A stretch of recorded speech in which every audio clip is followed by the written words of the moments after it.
ದ್ವೇಷ ಭಾಷಣದ ವಿರುದ್ಧ ನಿರ್ದಾಕ್ಷಿಣ್ಯ ಕ್ರಮ. ನರಸಿಂಹರಾಜ ವಿಧಾನಸಭಾ ಕ್ಷೇತ್ರದ ಶಾಸಕ ತನ್ವೀರ್ ಸೇಠ್ ಭರವಸೆ. ಮೈಸೂರು ಮಹಾನಗರ ಪಾಲಿಕೆ ವಾರ್ಡ್ ನಂಬರ್ 37ರ ರಾಘವೇಂದ್ರ ಮಠದ ರಸ್ತೆಯಲ್ಲಿ ಒಳಚರಂಡಿ ಅಭಿವೃದ್ಧಿ ಕಾಮಗಾರಿಗೆ ಪೂಜೆ ಸಲ್ಲಿಸಿ ಮಾಧ್ಯಮಕ್ಕೆ ಪ್ರತಿಕ್ರಿಯೆ ನೀಡಿದರು. ದಕ್ಷಿಣ ಕನ್ನಡ ಜಿಲ್ಲೆಯಲ್ಲಿ ಕಳೆದ ಹಲವು ತಿಂಗಳಿಂದ ನಡೆಯುತ್ತಿರುವ ಸರಣಿ ಕೊಲೆಗಳ ಬಗ್ಗೆ ಮುಖ್ಯಮಂತ್ರಿಗಳು ಗಂಭೀರವಾಗಿ ಪರಿಗಣಿಸಿದ್ದು, ಇನ್ನು ಮುಂದೆ ಯಾರೇ ದ್ವೇಷ ಭಾಷಣ ಮಾಡಿದ್ರೂ ಅವರ ವಿರುದ್ಧ ರಾಜ್ಯ ಸರ್ಕಾರ ನಿರ್ದಾಕ್ಷಿಣ್ಯವಾಗಿ ಕ್ರಮ ಕೈಗೊಳ್ಳಲಿದೆ ಎಂದು ಕೆಪಿಸಿಸಿ ರಾಜ್ಯಾಧ್ಯಕ್ಷರು ಹಾಗೂ ನರಸಿಂಹರಾಜ ವಿಧಾನಸಭಾ ಕ್ಷೇತ್ರದ ಶಾಸಕ ತನ್ವೀರ್ ಸೇಠ್ ಹೇಳಿದರು. ಮೈಸೂರಿ ನರಸಿಂಹರಾಜ ವಿಧಾನಸಭಾ ಕ್ಷೇತ್ರದ ರಾಘವೇಂದ್ರ ನಗರ ಬಡಾವಣೆಯಲ್ಲಿ ಮೈಸೂರು ಮಹಾನಗರ ಪಾಲಿಕೆ ನೀರು ಸರಬರಾಜು ಮತ್ತು ಒಳಚರಂಡಿ ವಿಭಾಗದ ವತಿಯಿಂದ 40 ಲಕ್ಷ ರೂಪಾಯಿ ವೆಚ್ಚದಲ್ಲಿ ಮೈಸೂರು ನಗರದ ನಂಬರ್ 37ರ ರಾಘವೇಂದ್ರ ಮಠದ ರಸ್ತೆ 1, 2, 3 ಮತ್ತು 4ನೇ ಕ್ರಾಸ್ಗಳಿಗೆ ಒಳಚರಂಡಿ ಅಭಿವೃದ್ಧಿ ಕಾಮಗಾರಿಗೆ ಪೂಜೆ ಸಲ್ಲಿಸಿ ಅವರು ಮಾತನಾಡಿದರು.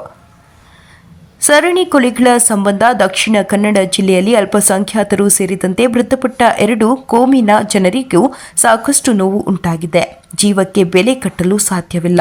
ಕಾನೂನು ಪ್ರಕಾರ ತಪ್ಪಿತಸ್ಥರ ವಿರುದ್ಧ ಕ್ರಮ ಕೈಗೊಳ್ಳಲಾಗುವುದು. ಇಂತಹ ಘಟನೆಗಳು ಮರುಕಳಿಸದಂತೆ ಮುಖ್ಯಮಂತ್ರಿಗಳು ಸ್ಪಷ್ಟವಾಗಿ ಸೂಚನೆ ಕೊಟ್ಟಿದ್ದಾರೆ ಎಂದು ತಿಳಿಸಿದರು.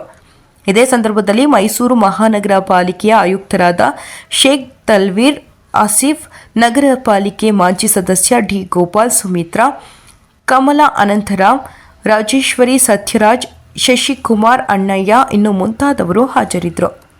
ವರದಿ ಟಿಎಸ್ ಶಶಿಕಾಂತ್, ಮೈಸೂರು. ಹೊಸ ಅಧಿಕಾರಿಗಳನ್ನ ನೇಮಿಸಿದ್ದಾರೆ. ನನಗೆ ಅಧಿಕಾರಿಗಳ ವರ್ಗಾವಣೆಯಿಂದ ಏನು ಪರಿಸ್ಥಿತಿನ ನಿರಂತರಗೊಳಿಸೋಕ್ಕೆ ಸಾಧ್ಯ ಅನ್ನೋದು ನಾನು ನಂಬಲ್ಲ. ಆದರೂ ಕೂಡ ನಾನು ಹೇಳುವಂಥದ್ದು, ಯಾರೂ ಕಾನೂನನ್ನು ಅವ್ರ ಕೈಗೆ ಎತ್ಕೊಳ್ಳೋದು ಬೇಡ. ದೂರ ಏನಾದರೂ ಇದ್ದರೆ ಸ್ಪಷ್ಟವಾಗಿ ಕೊಡಲಿ, ಅದರ ಮೇಲೆ ಕ್ರಮ ತಗೊಳ್ಳುವಂಥದ್ದು ನಾವು ಮುಂದಾಗ್ತೀವಿ. ಈಗ ಆಗೋಗಿರುವಂಥದ್ದನ್ನು ವಿಷಾದ ವ್ಯಕ್ತಪಡಿಸೋ ಜೊತೆಗೆ ನಾವು ಇನ್ನು ಮುಂದೆ ಆಗಬಾರ್ದು ಅನ್ನೋದ ಮನವಿ ಕೂಡ ನನ್ನ. ದ್ವೇಷ ಭಾಷಣಕ್ಕೆ ಕಡಿವಾಣ ಆಗ್ತಾ ಇಲ್ಲ ಸರ್ಕಾರ. ಹಾಗೆ ನಾನು ಹೇಳ್ತಾ ಇರುವಂಥದ್ದು, ಮಾನ್ಯ ಮುಖ್ಯಮಂತ್ರಿಗಳು ಭಾಳ ಸ್ಪಷ್ಟವಾದಂತಹ ಸೂಚನೆ ನಿನ್ನೆ ಕೊಟ್ಟಿದ್ದಾರೆ. ಯಾವುದೇ ಜಿಲ್ಲೆಯಲ್ಲಿ ಇಂಥ ಪರಿಸ್ಥಿತಿ ಬಂದಾಗ SP ಮತ್ತು DC ಹೊಣೆ ಹಾಕ್ತಾರೆ. ಸೊ ಇನ್ನು ಮುಂದೆ ಆದರೂ ನಾವು ಇಂಥದ್ದಕ್ಕೆ ಕಡಿವಾಣ ಹಾಕುವಂಥದ್ದು ಸಾಧ್ಯ ಅಂತ. BJP ಮತ್ತು ಸಂಘ ಪರಿವಾರದ ಬಗ್ಗೆ ತುಂಬ ಅಲ್ಲಿ ಪೊಲೀಸ್ನವರಾಗಲಿ ಗೃಹ ಇಲಾಖೆಯಲ್ಲಿ ಸಾಫ್ಟ್ ಕಾರ್ನರ್ ಫೇಸ್ ಮಾಡ್ತಾ ಇದ್ದಾರೆ. ನೋಡಿ, ನಾನು ಹೇಳುವಂಥದ್ದು, ಪಕ್ಷ ಯಾರು ಬೇಕಾದ್ರೂ ಬದಲಾವಣೆ ಮಾಡ್ಕೋಬೋದು. ನಾನು ಈ ವಿಚಾರಕ್ಕೆ ನನ್ನದೇ ಆದಂತಹ ಒಂದು ವಿವಕ್ಷೆ ಇಟ್ಕೊಂಡಿರೋದ್ರಿಂದ ಸಾಫ್ಟ್ ಕಾರ್ನರ್ ಅಥವಾ ಹಾಟ್ ಕೋರ್ ಅನ್ನೋದಲ್ಲ. ಯಾವುದು ಕಾನೂನು ರೀತಿಯಲ್ಲಿ ತಪ್ಪು ಅದು ತಪ್ಪು. ಯಾವನೇ ಮಾಡಲಿ, ಸಣ್ಣವನು ಮಾಡಲಿ, ದೊಡ್ಡವನು ಮಾಡಲಿ, ಕ್ರಮ ತಗೊಳ್ತಾ ಇಲ್ಲ ಅಂತ ಇಲ್ಲ. ಈಗ ಆ ಕಾರಣಕ್ಕಾಗಿಯೇ ಈಗ ಮಾನ್ಯ ಮುಖ್ಯಮಂತ್ರಿಗಳು ನಿನ್ನೆ ಜಿಲ್ಲಾಧಿಕಾರಿಗಳ ಮತ್ತು ವರಿಷ್ಠಾಧಿಕಾರಿಗಳ ಸಭೆಯಲ್ಲಿ ಸೂಚನೆ ಕೊಟ್ಟಿದ್ದಾರೆ. ಇನ್ನು ಮುಂದೆ ದ್ವೇಷ ಭಾಷಣ ಆಗಿರ್ಬೋದು ಅಥವಾ ಇಂಥ ಪರಿಸ್ಥಿತಿಯನ್ನು ತಡೆಗಟ್ಟುವಂತಹ ಪ್ರಯತ್ನಕ್ಕೆ ಯಾರು ಭಾಗಿಯಾಗ್ತಾರೆ ಅಂಥವ್ರ ಮೇಲೆ ನಿರ್ದಾಕ್ಷಿಣ್ಯವಾದಂಥ ಕ್ರಮ ತಗೊಳ್ಳೋಕೆ ಮುಂದಾಗ್ತದೆ. Thank you. ಮೈಸೂರು ನಗರದ ನರಸಿಂಹರಾಜ ವಿಧಾನಸಭಾ ಕ್ಷೇತ್ರ ವಾರ್ಡ್ ಸಂಖ್ಯೆ 37ರ ರಾಘವೇಂದ್ರ ನಗರ ಈ ವ್ಯಾಪ್ತಿಯ ಸರ್ವೆ ನಂಬರ್ 177. 3 ದಿನಗಳಿಂದ ಇಲ್ಲಿ ಜನ ವಾಸಕ್ಕಿದ್ರೂ ಕೂಡ ಭೂ ಮಾಲೀಕರು ಮತ್ತು ವಾಸಕ್ಕಿರುವಂಥವ್ರ ಮಧ್ಯೆ ವ್ಯಾಜ್ಯಗಳು ನಡೀತಾ ಇರುವ ಹಿನ್ನೆಲೆ ಮೂಲಭೂತ ಸೌಕರ್ಯಗಳನ್ನ ಕೊಡುವಂಥದ್ದು ಕಷ್ಟಕರವಾದಂಥ ಒಂದು ಸಂಗತಿಯಾಗಿದೆ. ಹಿಂದೆ ನ್ಯಾಯಾಲಯದ ಆದೇಶ ಮೇರೆಗೆ ರಸ್ತೆಗೆ ಜಲ್ಲಿ ಹಾಕಿ ರಸ್ತೆನ ತದನಂತರ ಮತ್ತೆ ತಡೆಯಾಜ್ಞೆ ಆಗಿದ್ದರಿಂದ ಏನು ನಾವು ಮಾಡೋಕ್ಕಾಗಿಲ್ಲ.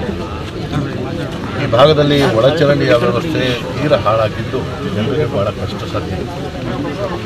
ಅದನ್ನು ಮಾಡುವಂಥದ್ದಕ್ಕೂ ನ್ಯಾಯಾಲಯದ ಆದೇಶವನ್ನು ಪಡ್ಕೊಂಡು ಇವತ್ತು ಮಾಡ್ತಾಯಿದ್ವಿ. ಬಹುಶಃ ಇಷ್ಟೆಲ್ಲ ಹೇಳುವಂಥ ಉದ್ದೇಶ ಏನು ಅಂತ ಹೇಳಿದಾಗ, ಇವತ್ತು ಭೂ ಮಾಲೀಕರು ಮತ್ತು ಜನರ ಮಧ್ಯೆ ಇರುವಂಥ ವ್ಯಾಜ್ಯನ ಅದು ಇತ್ಯರ್ಥ ಆಗುವಂಥದ್ದಕ್ಕೂ ನಾವು ಪ್ರಯತ್ನ ಮಾಡಬೇಕು.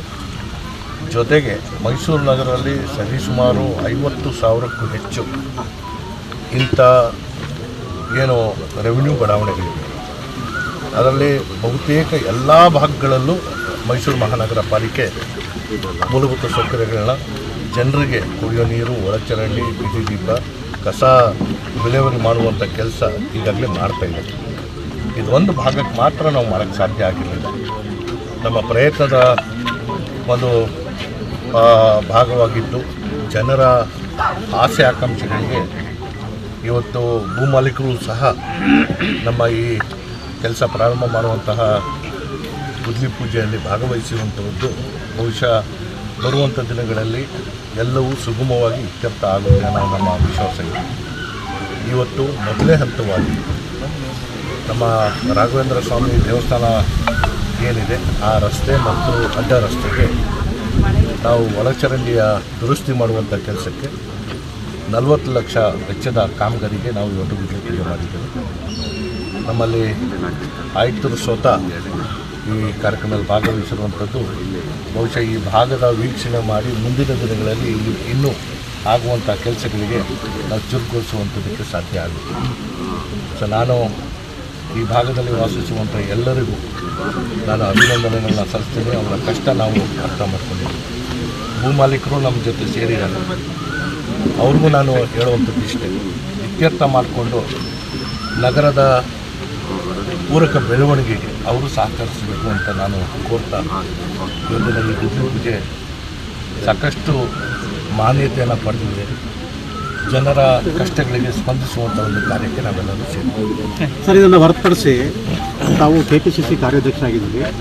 ಮಂಗಳೂರಿನಲ್ಲಿ ಇಡೀ ಅಲ್ಪಸಂಖ್ಯಾತ ಸಮುದಾಯದ ಪದಾಧಿಕಾರಿಗಳು ಕಾಂಗ್ರೆಸ್ ಪಕ್ಷಕ್ಕೆ ರಾಜೀನಾಮೆ ಕೊಟ್ಟಿದ್ದಾರೆ. ಅಲ್ಲಿ ಸರ್ಕಾರ ನಮ್ಮ ಪರವಾಗಿಲ್ಲ, ಸರ್ಕಾರ ಅಲ್ಲಿ ನಾವೇಳನ್ನ ವಿಚಾರಣೆ ಮಾಡ್ತಾ ಇಲ್ಲ, ಗೃಹ ಸಚಿವರು ರಾಜೀನಾಮೆ ಕೊಡಬೇಕು, ಮುಖ್ಯಪರಿಷತ್ತನ್ನು ಬದಲಾವಣೆ ಮಾಡಬೇಕು ಅಂತ ಒಂದು ಕೂಗಿದ್ದಾರೆ. ನೋಡಿ, ಮನುಷ್ಯನ ಜೀವಕ್ಕೆ ಬೆಲೆ ಕಟ್ಟಕ್ಕೆ ಸಾಧ್ಯ ಇಲ್ಲ. ಸತ್ತಿರುವಂಥವನು ಒಬ್ಬ ಮನುಷ್ಯ, ಸಾಯಿಸಿರೋನು ಮನುಷ್ಯ. ಈ ರೀತಿಯಲ್ಲಿ ತಪ್ಪಿಸಿದವರಿಗೆ ಕಠಿಣವಾದಂಥ ಶಿಕ್ಷೆ ಕೊಡಬೇಕಾಗಿರುವಂಥದ್ದು ನಮ್ಮ ಕಾನೂನು ಸುವ್ಯವಸ್ಥೆಯಲ್ಲಿ ಇರುವಂಥ ಒಂದು ವಿಚಾರ. ಸತ್ತಿರುವಂಥ ವ್ಯಕ್ತಿ ಅದರ ಜಾತಿ ಆಧಾರಿತವಾಗಿ ನಮಗೆ ಸ್ಪಂದನೆ ಸಿಕ್ಕಿಲ್ಲ ಅಂತ ರಾಜೀನಾಮೆ ಕೊಡೋದ್ರಿಂದ ನಮಗೆ ಫಲ ಸಿಕ್ಕಲ್ಲ. ಸತ್ತಿರೋನು ಸತ್ತಿದ್ದಾನೆ, ಆ ಕುಟುಂಬ ವರ್ಗದವರ ನೋವು ಆ ಕುಟುಂಬ ವರ್ಗದವರು ಮಾತ್ರ ಗೊತ್ತು. ಯಾವುದೇ ಕಾರಣಕ್ಕೂ ನಡಿಬಾರ್ದು. ಗೃಹ ಸರ್ಕಾರ ಈಗಾಗಲೇ ಒಂದು ತೀರ್ಮಾನ ತಗೊಂಡಿದೆ. ಭಾಳ ಸ್ಪಷ್ಟ ರೂಪದಲ್ಲಿ ಮಾನ್ಯ ಮುಖ್ಯಮಂತ್ರಿಗಳು ಸೂಚನೆಯನ್ನು ಕೊಟ್ಟಿದ್ದಾರೆ. ಯಾವುದೇ ಜಿಲ್ಲೆಯಲ್ಲಿ ಕಾನೂನು ಸುವ್ಯವಸ್ಥೆ ಹಾಳಾದಂತಹ ಸಂದರ್ಭದಲ್ಲಿ ಆ ಜಿಲ್ಲೆಯ ಪೊಲೀಸ್ ವರಿಷ್ಠಾಧಿಕಾರಿಗಳು ಮತ್ತು ಜಿಲ್ಲಾಧಿಕಾರಿಗಳೇ ನೇರ ಹೊಣೆ ಆಗ್ತಾರೆ. ಈ ಹಿಂದೆ ಇಂಥ ಬಿಗಿ ನಿಲುವುಗಳನ್ನ ತಗೊಂಡಿರಲಿಲ್ಲ. ಯಾವುದೇ ಕಾರಣಕ್ಕೂ ಮಾನವೀಯತೆಯನ್ನು ನಾವು ಮುಂದಿಟ್ಕೊಂಡು ನೋಡಿದಂತಹ ಸಂದರ್ಭದಲ್ಲಿ ಪ್ರತಿಯೊಂದು ಮನುಷ್ಯವಂಥ ಕೆಲಸ ನಮ್ಮ ಹೊಣೆಗಾರಿಕೆ ಆಗುತ್ತೆ. ಇದಾಗಿರುವಂಥ ಘಟನೆಯನ್ನು ನಾನು ಖಂಡಿಸ್ತೇನೆ. ಈ ರೀತಿಯಲ್ಲಿ ಪರಸ್ಪರ ಯಾರ್ದೋ ಒಬ್ಬರು ಕೊಲೆ ಆಯಿತು ಅಂದರೆ ಪ್ರತಿಯಾಗಿ ಮತ್ತೊಂದು ಕೊಲೆ ಆಗುವಂಥದ್ದು ಇದು ನಿಲ್ಲಬೇಕು. ದಕ್ಷಿಣ ಕನ್ನಡ ಭಾಗ ಅತ್ಯಂತ ಪ್ರಜ್ಞಾವಂತರ ಜಿಲ್ಲೆ. ಆ ಭಾಗದಲ್ಲಿ ಇಂಥ ಘಟನೆಗಳಿಗೆ ಅವಕಾಶ ನಾವು ಕೊಡಬಾರ್ದು ಅನ್ನೋದನ್ನು ನಾನು ಸರ್ಕಾರಕ್ಕೂ ಮನವಿ ಮಾಡ್ಕೊತೇನೆ. ಜನರಲ್ಲೂ ನಾನು ಹೇಳ್ತೇನೆ, ಸರ್ಕಾರ ಇದೆ, ನಿಮ್ಮ ಅಹವಾಲುಗಳಿಗೆ ಸ್ಪಂದಿಸುವಂತಹ ಕೆಲಸ ಸರ್ಕಾರ ಮಾಡುತ್ತೆ ಅನ್ನೋ ವಿಶ್ವಾಸವನ್ನು